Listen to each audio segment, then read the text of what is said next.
준이가 말을 이렇게 배워가고 있습니다.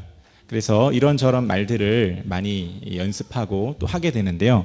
요즘에 이제 많이 하는 말 중에 하나가 이거 내 거야 라는 말을 많이 합니다. 내 거야.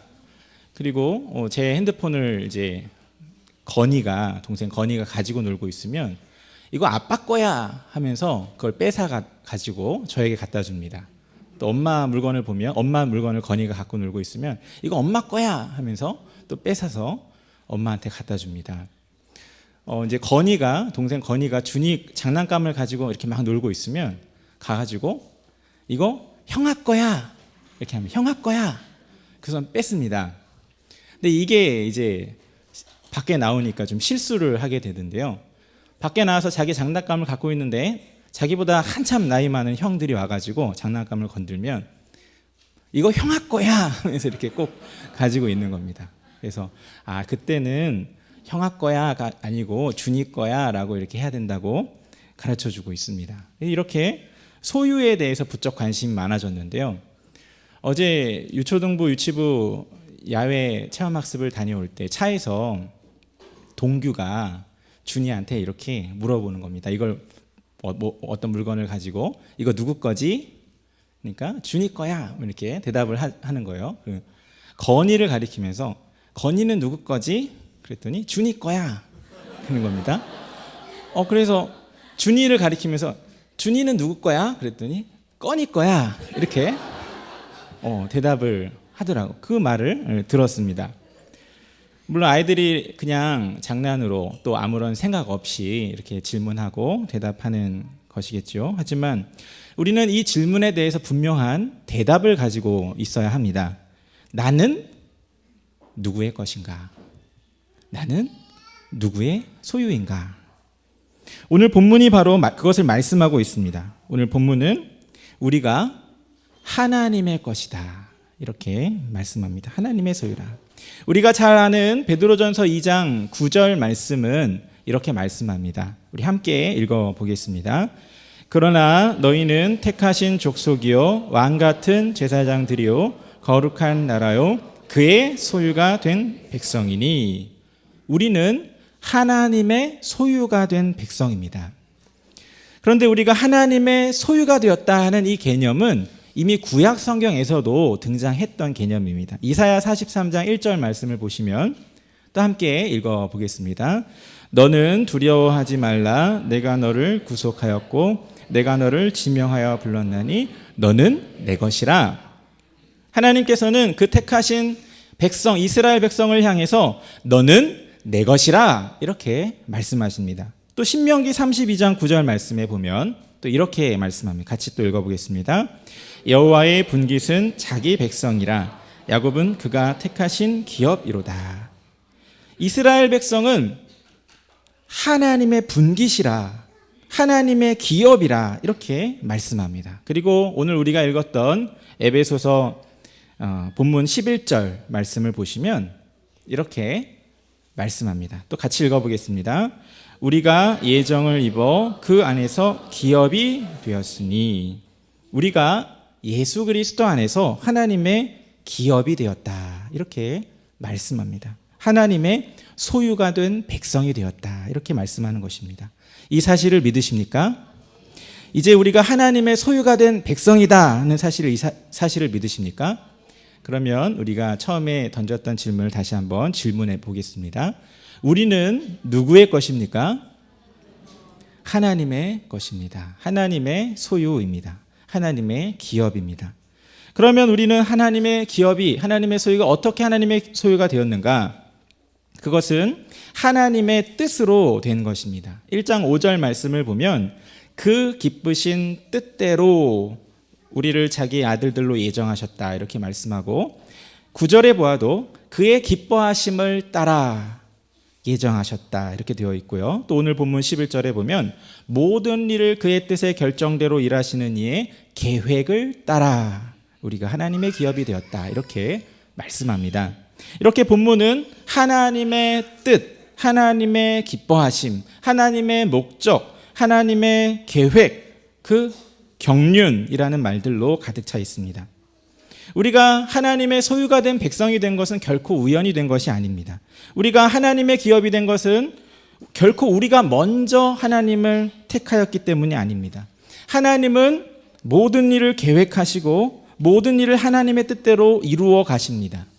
만약 하나님께서 모든 것을 자신의 뜻대로 결정할 수 없고 자신의 뜻대로 이루어 갈 수 없다면 하나님은 전지전능하신 분이라고 불릴 수가 없을 것입니다. 하지만 하나님은 전지전능하신 분이십니다.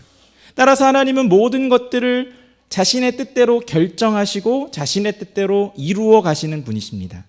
이렇게 하나님의 뜻에 따라 하나님의 계획에 따라 우리가 예정되었고 우리가 구원받았습니다.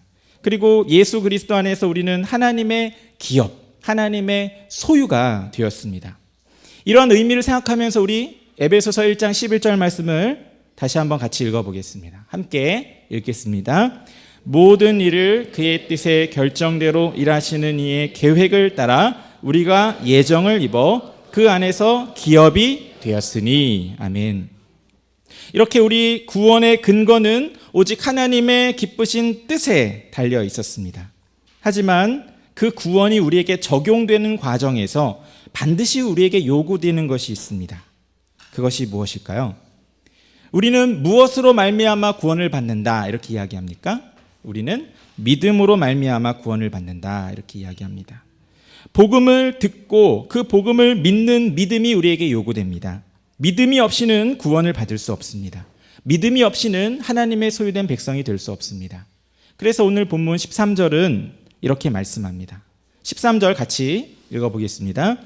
그 안에서 너희도 진리의 말씀 곧 너희의 구원의 복음을 듣고 그 안에서 또한 믿어 약속의 성령으로 인치심을 받았으니. 진리의 말씀 곧 구원의 복음을 듣고 또한 믿어 하나님의 소유가 된 백성이 되었다 하는 것입니다. 이렇게 우리가 하나님의 소유된 백성이 되기 위해서는 믿음이 필요합니다. 믿음이 없이는 하나님의 소유된 백성이 될 수 없습니다. 그러나 이 믿음 또한 하나님의 은혜로 주어지는 것이기 때문에 우리의 자랑이나 우리의 공로가 될 수는 없습니다. 에베소서 2장 8절 말씀은 말씀합니다. 우리 또 같이 읽어보겠습니다. 너희는 그 은혜에 의하여 믿음으로 말미암아 구원을 받았으니 이것은 너희에게서 난 것이 아니요 하나님의 선물이라. 아멘. 그렇습니다. 믿음도 하나님께서 은혜로 주시는 선물입니다. 그러나 또한 복음을 들을 때 우리가 믿어야 한다 하는 사실은 분명한 사실이죠. 이렇게 믿음으로 하나님의 소유가 된 백성들에게 하나님께서는 하나님의 소유가 되었다는 증거를 주시는데 그것은 바로 약속의 성령으로 인치시는 것입니다. 구약의 여러 선지자들을 통해서 또 예수 그리스도를 통해서 약속해 주신 그 성령님으로 우리가 하나님의 소유가 되었다, 백성이 되었다는 것을 인쳐 주십니다. 인이 무엇입니까? 인은 도장을 말합니다. 이것은 내 것이다 라는 표시로 도장을 찍는 것이죠. 과거의 사람들은 자신의 소유권을 나타내기 위해서 가축들이나 심지어 노예들에게까지 도장을 찍었습니다. 이 가축은 내 소유다, 이 노예들은 내 소유다 라는 인을 치는 것이죠. 이러한 인들은 외적인 것이지만 하나님의 인은 우리의 마음에 치시는 것입니다. 하나님은 우리가 하나님의 것이라는 표시를 하시는데 그것은 바로 우리 안에 성령님을 허락해 주시는 것입니다. 우리 안에 계신 성령님은 우리가 하나님의 소유임을 확증하는 도장이 됩니다. 이 의미를 생각하면서 우리 13절 말씀 1장 13절 말씀 다시 한번 같이 읽어보겠습니다. 그 안에서 너희도 진리의 말씀 곧 너희의 구원의 복음을 듣고 그 안에서 또한 믿어 약속의 성령으로 인치심을 받았으니. 그리고 이렇게 성령으로 인치시는 것은 우리 구원에 있어서 또 다른 역할들을 하게 됩니다.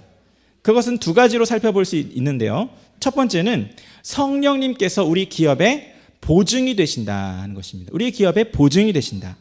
앞으로 하나님께서 우리에게 허락해 주실 그 기업, 바로 하나님 나라의 영광과 그 축복이 우리에게 확실히 주어진다 하는 사실을 보증해 주신다는 것이죠.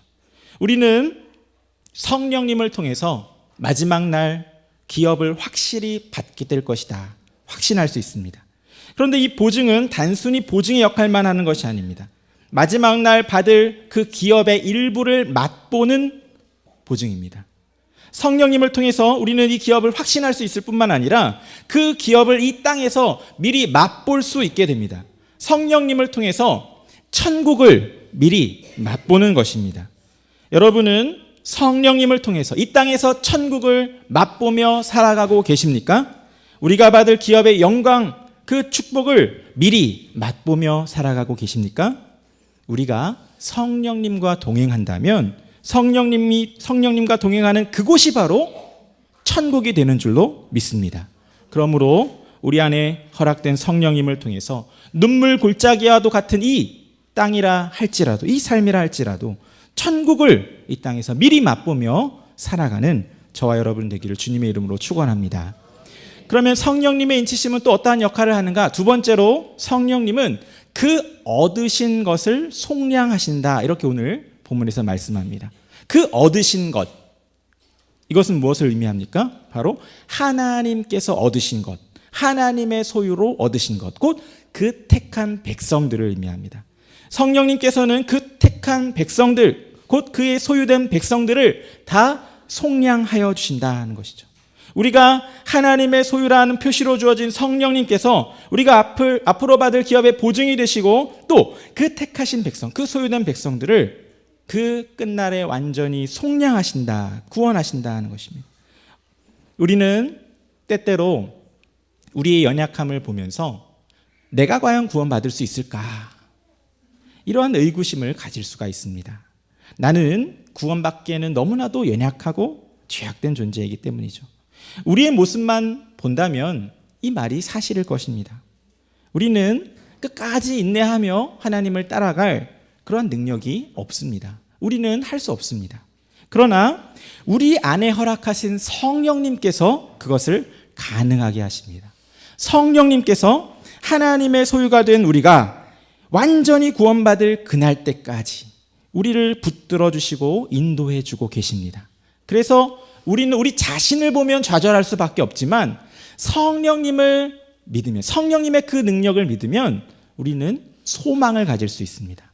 마지막 날까지 성령님께서 우리와 함께 하시고 우리를 인도해 주실 것을 믿기 때문입니다. 이러한 구원의 확신을 가지고 살고 계십니까?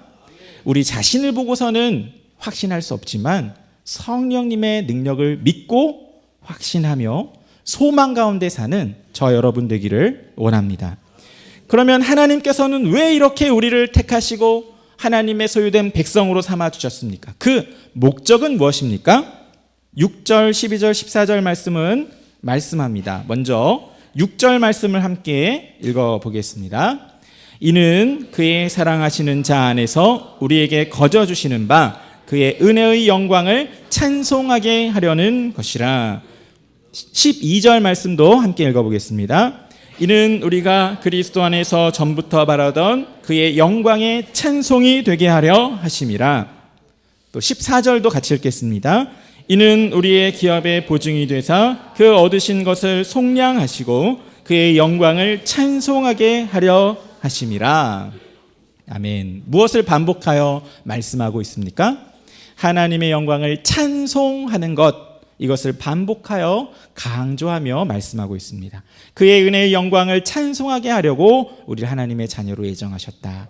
또 우리를 하나님의 기업으로 삼으셔서 그의 영광의 찬송이 되게 하셨다 말씀하고, 또 마지막 온전한 구원의 성취를 통해서 그의 영광을 찬송하게 하시려고 약속의 성령으로 인치셨다, 이렇게 말씀하고 있습니다. 하나님의 영광을 찬송하는 것, 이것이 바로 믿는 우리를 성령으로 인치신 이유이고 우리를 구원하신 구원의 목적인 줄로 믿습니다. 소유리 문답 제1문을 아시죠? 소유리 문답, 웨스트민스터 신앙고백서 소유리 문답 제1문은 뭐라고 질문하고 대답합니까? 사람의 제일 된 목적이 무엇입니까? 질문하고, 사람의 제일 된 목적은 하나님을 영화롭게 하며 영원토록 그를 즐거워하는 것입니다. 이렇게 대답해 주고 있습니다. 우리의 삶의 목적, 그것은 하나님을 영화롭게 하는 것이다. 하나님의 영광을 찬송하는 것이다. 이렇게 대답해 주는 것입니다. 그러면 이러한 삶은 어떠한 삶입니까? 첫 번째는 우리가 하나님을 찬송하는 삶입니다. 은혜로우신 하나님을 우리의 말과 우리의 생각과 또 우리의 행동으로 높이고 또 하나님을 경배하며 사는 것입니다. 먼저는 하나님을 높이는 마음을 품는 것입니다. 하나님을 사랑하는 마음을 품는 것입니다.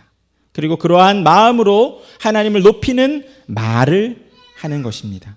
찬양으로 하나님을 높여드리고 기도로 하나님께 감사를 표현하는 것입니다. 그리고 그러한 사랑과 감사의 마음으로 하나님을 높이는 삶을 사는 것입니다. 신구약 성경에 기록된 하나님의 말씀을 지켜 행하는 것입니다. 이것이 바로 하나님을 찬송하는 삶이고 하나님을 경배하는 삶입니다.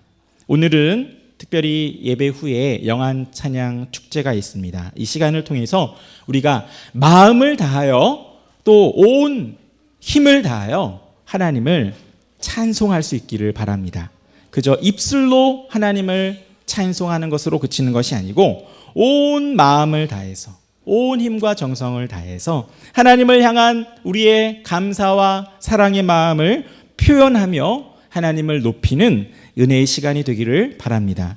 그리고 이러한 찬송의 입술을 가지고 이 한 주간 동안 살아갈 수 있기를 바라고 또 그뿐 아니라 한 주간에 우리의 삶을 통해서도 하나님을 높이는 삶을 살 수 있기를 바랍니다. 우리의 말과 생각과 행동을 통해서 하나님을 높이고 하나님의 영광을 찬송하는 삶을 사는 저와 여러분이 되기를 주님의 이름으로 축원합니다.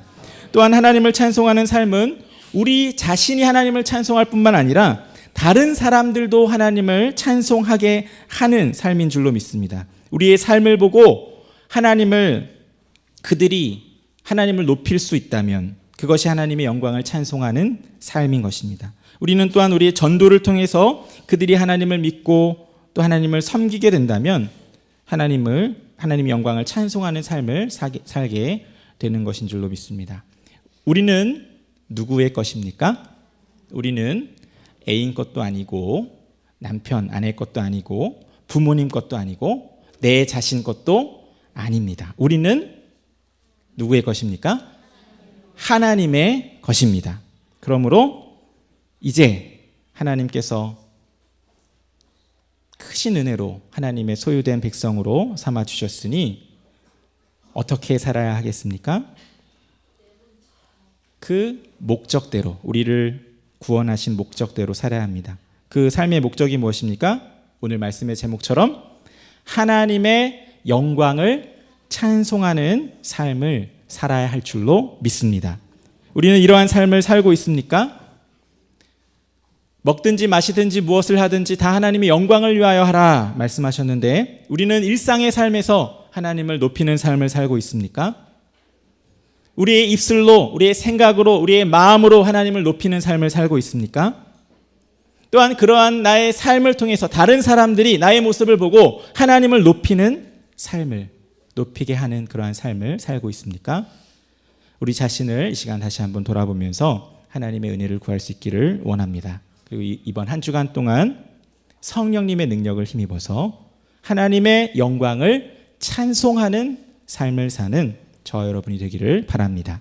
먹든지 마시든지 무엇을 하든지 하나님의 소유된 백성으로서 하나님의 영광을 찬송하는 삶을 사는 저와 여러분 되시기를 다시 한번 주님의 이름으로 축원합니다. 함께 기도하겠습니다. 사랑의 하나님 아버지 감사합니다. 이 시간 말씀을 통해서 우리를 하나님의 소유된 백성으로 삼아 주시었고 또 그 구원하신 목적이 하나님의 영광을 찬송하는 삶을 사는 것임을 배우게 하시니 감사드립니다. 다시 한번 우리가 이 말씀을 새기어서 우리의 입술로 하나님을 찬송하게 하시고 우리의 마음과 우리의 말과 행동을 통하여 하나님을 찬송하는 삶을 살게 하여 주시옵소서. 우리는 연약하오나 우리 안에 계신 성령님께서 도와주실 줄로 믿고 감사드리며 예수 그리스도의 이름으로 기도하옵나이다. 아멘.